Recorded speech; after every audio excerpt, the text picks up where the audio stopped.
Hello, my name is Andy and I am the Village Idiot. I'm armed with a car and a GoPro and an unhealthy amount of time on my hands. I'm using that time to attempt to visit every civil parish in England. You're watching the East Riding of Yorkshire series. Together with the unparished city of Hull, it forms the county of the same name. There's 172 parishes here. Which one are we in today? Welcome back to the East Riding of Yorkshire once again, people. The sun is starting to poke its head out from behind the clouds up there. There's some patches of blue sky. This is a really good thing because I want the weather to show this one off in all its glory. There's only one left in the vicinity of Driffield, and it contains two very small villages. One of them's called Wansford, the other one is called Skerne, and together they make up the parish of Skerne and Wansford.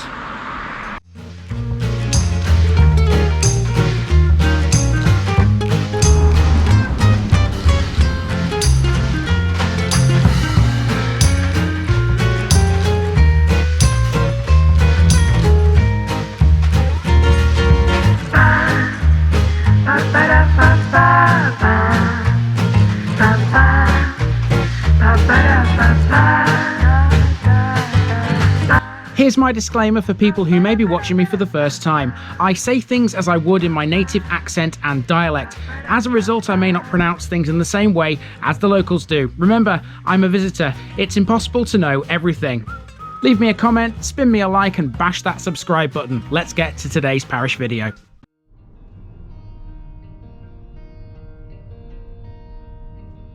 Skerne and Wansford, stream with Wansford. Here's a fun one. This is Skerne and Wansford, which has a very watery theme no matter which way you slice it. It consists of two settlements, both of which have some aquatic landmarks. Skerne is a tiny village that's built in a lopsided square shape. It's the smaller of the two, but still contains a Grade 1 listed church and a pub that was notable for lacking a bar.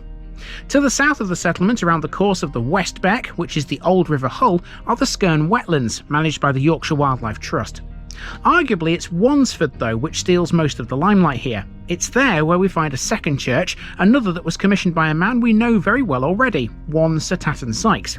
He was responsible for more than just the church though, because Wansford was once part of the Sledmere estate. Even the village hall is built on land that was once owned by it. Running alongside the B1249, which is Wansford's main thoroughfare, is the uppermost arm of the Driffield navigation. Wansford is the village where the canal becomes no longer publicly navigable owing to a bridge that was fixed shut in 1967. It still has a lock though, which is easily the most eye-catching thing here. So in short, it's two watery villages. Let's go for a swim.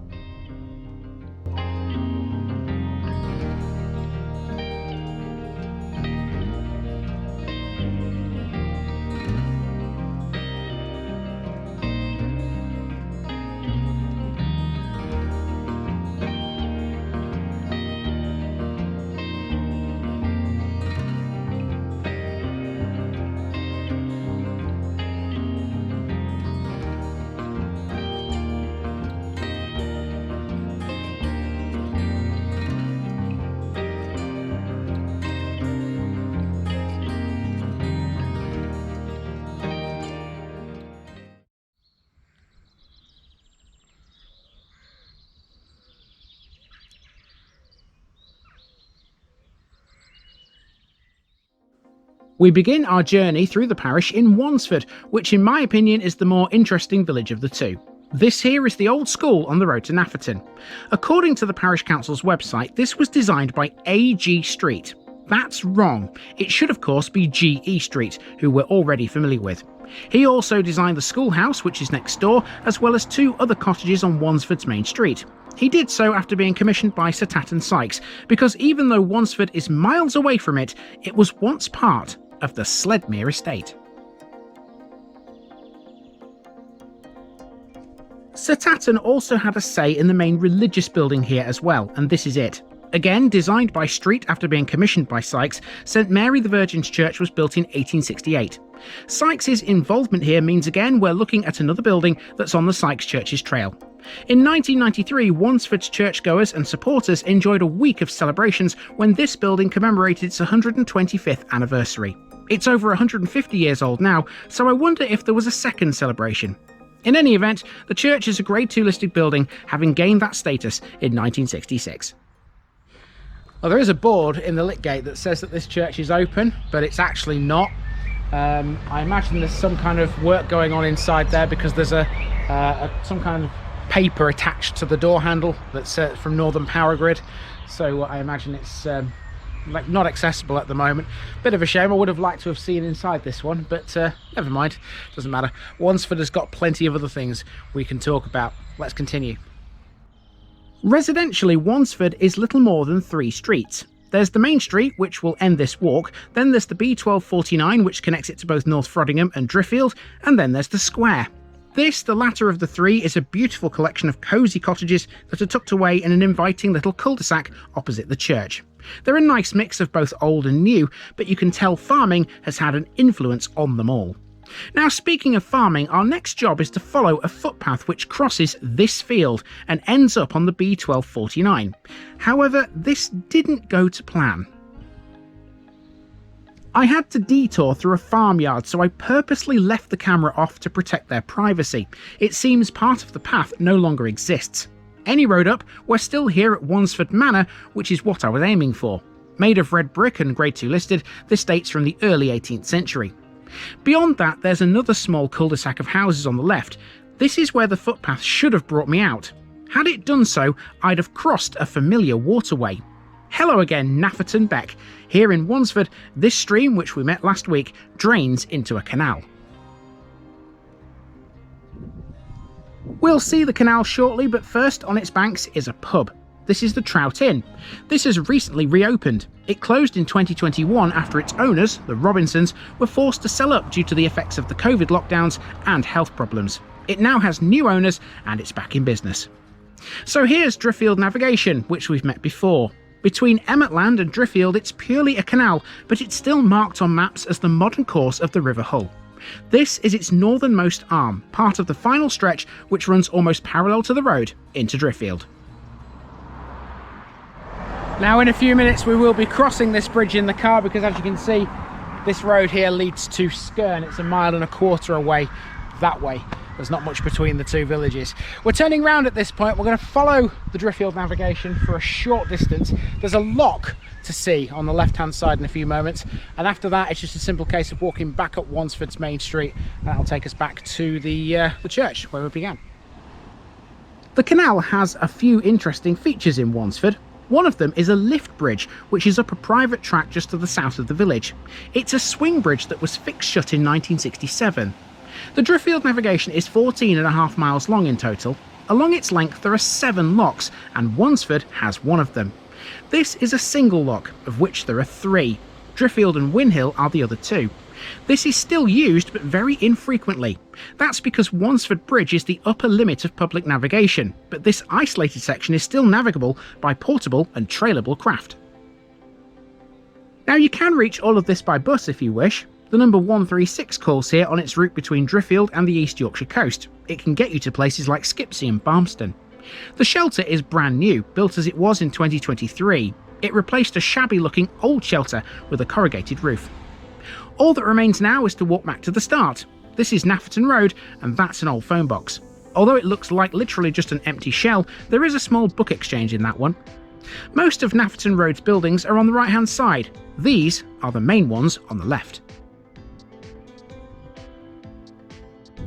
Wansford has a village hall, and this is it. It's a former primitive Methodist chapel, and it stands on land granted by Sir Tatton Sykes. It closed as a place of worship in 1906, but it's currently used by various groups such as Skerne and Wansford Parish Council and the Macara Morris Men. It even hosts a coffee morning every Wednesday too. The parish notice board is right outside the door, so let's get Skerne and Wansford ticked off the East Riding list right now. From this point onwards, it's wholly residential, so here's a little montage of what remains as we approach the finish line.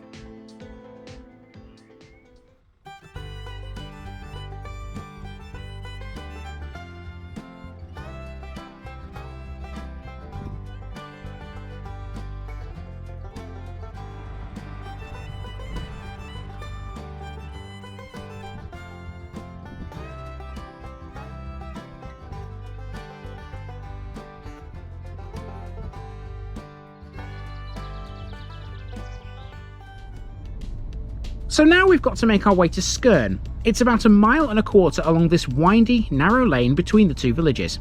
There's nothing much on this, but you may have noticed we passed over not just one but 2 bridges on leaving Wansford. One of them is the one over the canal, but the other was over the West Beck.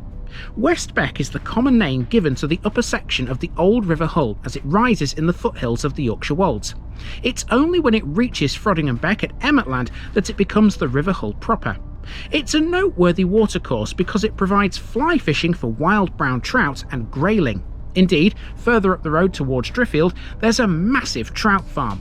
All of that may well account for the name of the Trout Inn. The lower sections of the West Beck are navigable, and Yorkshire keels used to reach Wansford in the days before the Driffield navigation was cut. Alright, so let's see what Skerne has to offer, shall we? It's just a bit further down here. Okay, so here we are then in Skerne. This is a bit more circular than Wansford, even though I did manage to get a circular route around that. This is much easier, and it's all roads as well. There are no footpaths in this one. So here we go then. We're going this way to start with.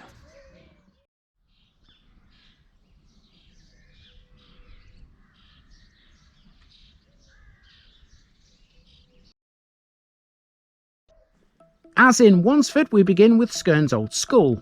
This one was built in 1877 and was later used as the village hall. Today, it's a private residence, and it's on the end of Back Lane, which is otherwise residential. Skerne is a village which has changed little since the time of the Domesday Book. It was once part of Lord Burlington's Lonsborough estate and was sold off with the rest of it at the beginning of the 20th century. At that time, it boasted several businesses, like a blacksmith shop, a bakery, and a tailor's. The blacksmith's shop can still be seen near the bus stop, which we're approaching now. Back Lane is certainly not for everyone. It's certainly too narrow for HGVs, hence this sign, as we reach its end. It's not a bus route either for obvious reasons, but Main Street used to be. The 136, which runs through Wansford, doesn't come to Skerne. In fact, no public service buses do these days. Behind that former stop though is a little lane which runs towards the church, which is sited a long way south from the road. Let's go and check it out.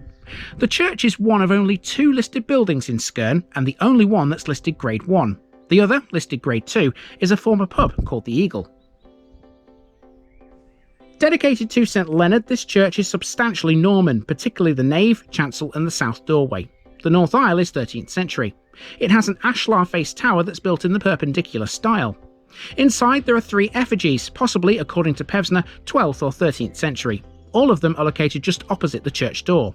They are a cross-legged knight holding a small shield, a woman shown within a quatrefoil, and between the two is a baby. I would have liked to have seen them, but again, this church was locked. Never mind, let's go and find the Eagle pub now. This was the Eagle. It was a very notable pub. When it closed in 2004, it was one of only 11 in the UK without a bar counter. Beer was drawn directly from the barrels in the cellar and brought up in enamel jugs. Fascinating. Now a house, it can be found opposite this lovely property called the Nutshell. It must have been one of the last businesses left in Skerne because honestly, there aren't any major ones these days. There are a few roadside stalls, mind you. As I made my way towards West End, I passed one. This was selling things like jam, eggs and honey, and it was all pretty reasonably priced. The phone box is up next, and this one's a book exchange. It looked pretty well stocked too. All that remains now is to complete the circuit of Skerne. Nobody really knows what the name Skerne means. The village is named after the Skerne Beck, but that's about as much as is decipherable. It's believed that at one time, Skerne was somehow linked to Mew Abbey, which we've yet to cover by the way, it's in the parish of Warne. The final landmark here is Skerne Nurseries on West End. It's a small family-run plant nursery dedicated to providing versatile and hardy alpine plants. Cool. And there you go, we've completed the circuit of Skerne. To be honest with you, I don't really know which one I preferred more, Skerne or Wansford, quite frankly. They're both very beautiful places. Now, to finish this one off, there's something which I would like to have gone down and seen, myself in the car, and that's Skerne Wetlands. However, I'm kind of a bit short of time here because I need to get myself to Driffield train station within the hour. So, by way of some pictures, let's finish this episode off with that. Skerne Wetlands is a massive nature reserve that occupies a tract of land to the southeast of the village. They contain the UK's most northerly chalk streams, which are a nationally important habitat in the headwaters of the River Hull. The reserve was originally 2 grass fields which were purchased by the Yorkshire Wildlife Trust in 2008. They then acquired a commercial fish farm in 2011 and around a mile of the West Beck. In 2014, the Trust completed the purchase of land on the opposite side of the chalk stream to extend the nature reserve once again. The wetland complex now covers over 110 acres. It has wet grasslands and more than 90 former commercial fish farm ponds, which have now been reworked into a mosaic of wet woodland, reedbed, fen and open water. The West Beck, with its crystal clear waters, lush bankside plants and stunning beds of water crowfoot, is definitely not to be missed in early summer. It's a haven for charismatic species such as wild brown trout, grayling, brook lamprey, water vole and kingfisher. At present, Skerne Wetlands is undergoing a major restoration programme to create a wetland paradise, but a visit will always provide something new and exciting, even for those who aren't avid bird watchers. It's always worth a walk to admire the beauty of wildlife that inhabits this part of Yorkshire. And that will do us for Skerne and for the parish of Skerne and Wansford. I enjoyed that one. Next, it was a 6 or 7 minute drive into Driffield towards one of 3 level crossings in the town. On the way, I passed something massive, which you'll see in next week's episode. Join me then for an amble around the capital of the Wolds.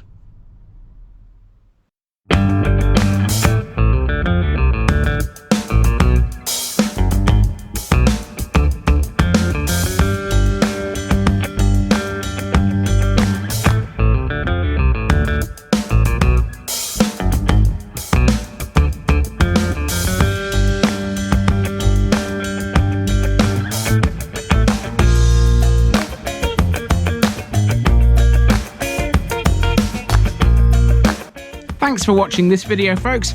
Don't forget to like this episode if you haven't already. It really makes a difference with YouTube. If you're new here, subscribe to the channel for more videos like this and give us a share too if you've got friends who'd like it. You can find all the links to my social media accounts below, as well as my Buy Me a Coffee page where you can donate to the channel. Also, if you've enjoyed this episode, have a look at some more videos in this series. Until next time, I've been Andy, also known as the Village Idiot, and I'm out.